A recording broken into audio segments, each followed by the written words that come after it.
Many people live in large metropolitan cities like Los Angeles or New York City.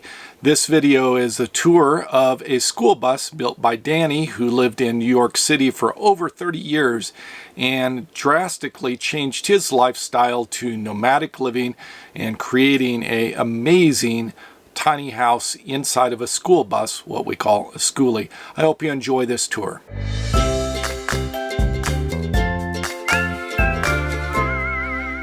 Hi, my name is Danny O'Brien. I've lived for the last 33 years in New York City and was up for change. This opportunity came along, so I built a bus. This is a 2001 Thomas Freightliner. It's about 38 feet long from the nose to the rear. I purchased the bus in the southern United States and had a lot of things done to it there, kind of phase one of a build, and paint and boxes installed and lights put up into the top and things to start the new home, basically, a nomadic kind of home. Part of my build included going through the things in my life that meant something to me or mean something to me, and keeping those and getting rid of the rest, which we all go through to live this life. And these chimes here were my father's in his bed and breakfast in Maine. And after he passed away, I found them in going through his things, and I had never even heard them at his bed and breakfast. And then me living in New York City, I had no place to put them, so I just packaged them up in bubble wrap and forgot about them for 18 years. And then starting this lifestyle, going through my things, I decided, you know, I came across these and thought, well, maybe I'll have a chance to use them. So the first time I've actually heard these wind chimes was here on my bus, and so I kind of think when I hear them, my dad is around, and it's a very sweet memory for me.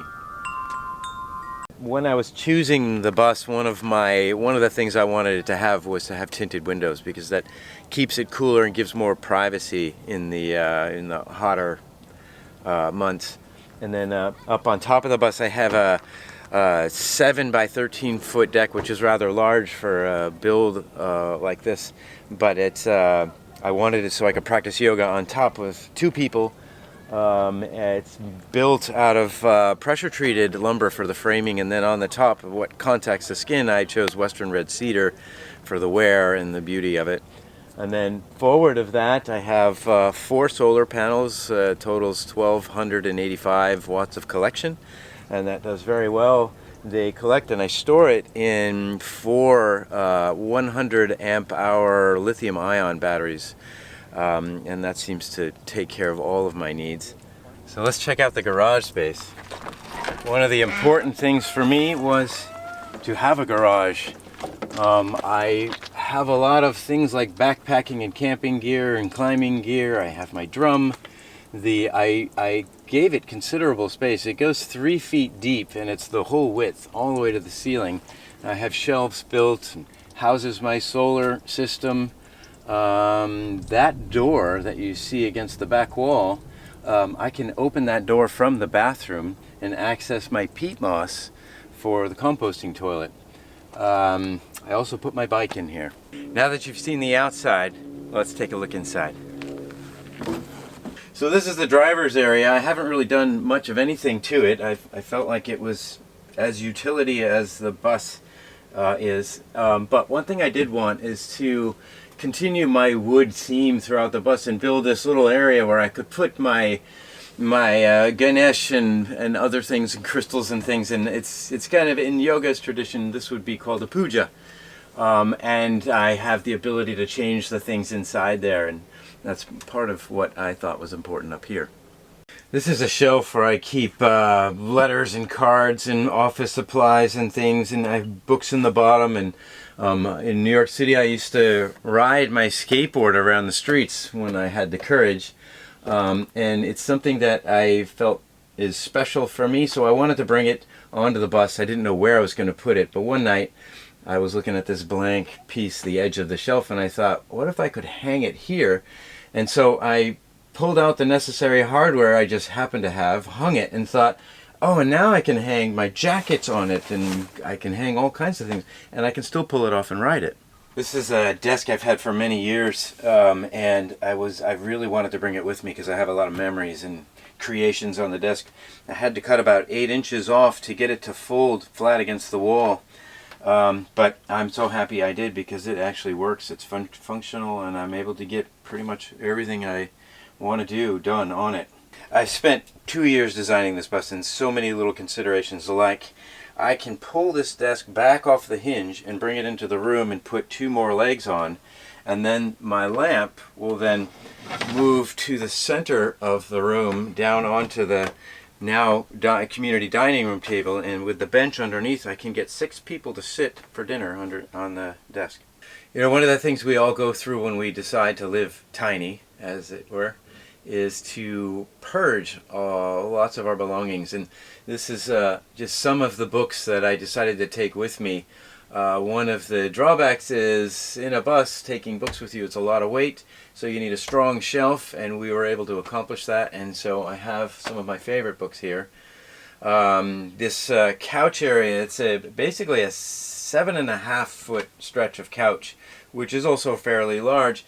But I wanted to have, there's a piano hinge across the bottom edge, and I can open it out and have almost a full-size bed here.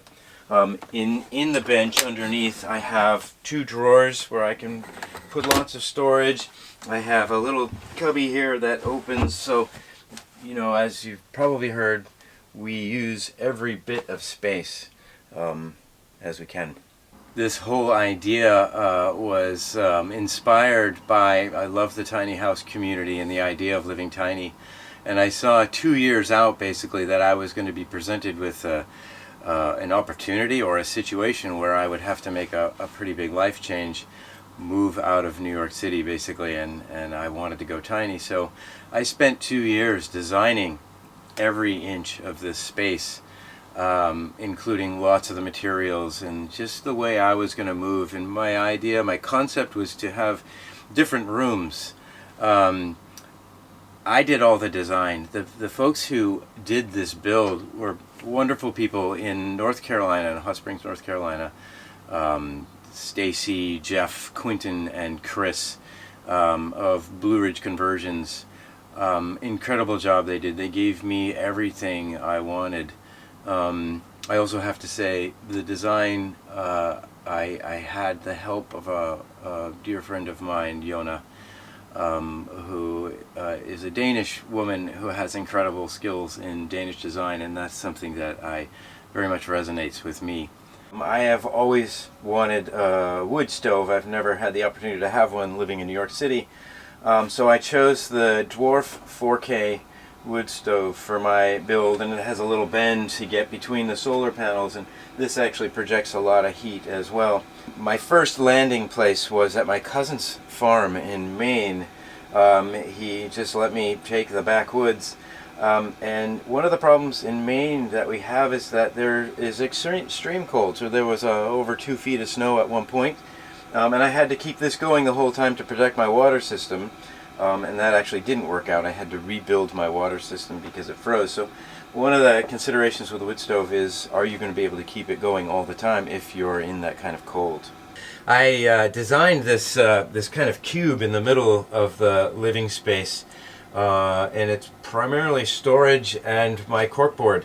In the inside here I have, this is basically my pantry, and then I have oils and spices and things through this open area. One thing I learned is that oils and spices and things don't love the heat of a wood stove. So I have this beautiful friend of mine. My idea was to put some kind of a coffee sack, somehow burlap in front of there.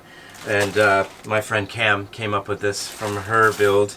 So I'm gonna, just a simple cover will help. This is my kitchen. I have more counter space, I think, than any of my New York City apartments in this kitchen. It's a beautiful oak. Some people will enclose cabinets, and I wanted, because it's a small space, I wanted the openness of just having an open shelf. But I also included lots of storage in underneath the countertop. There's deep storage back underneath that corner. I have a nomadic stove. I'm a bread baker, so I wanted to have an oven. I can do all of that here. I have a nice deep sink. My refrigerator is a winter fridge, and it basically pulls out, and I can do both freezer and refrigerator.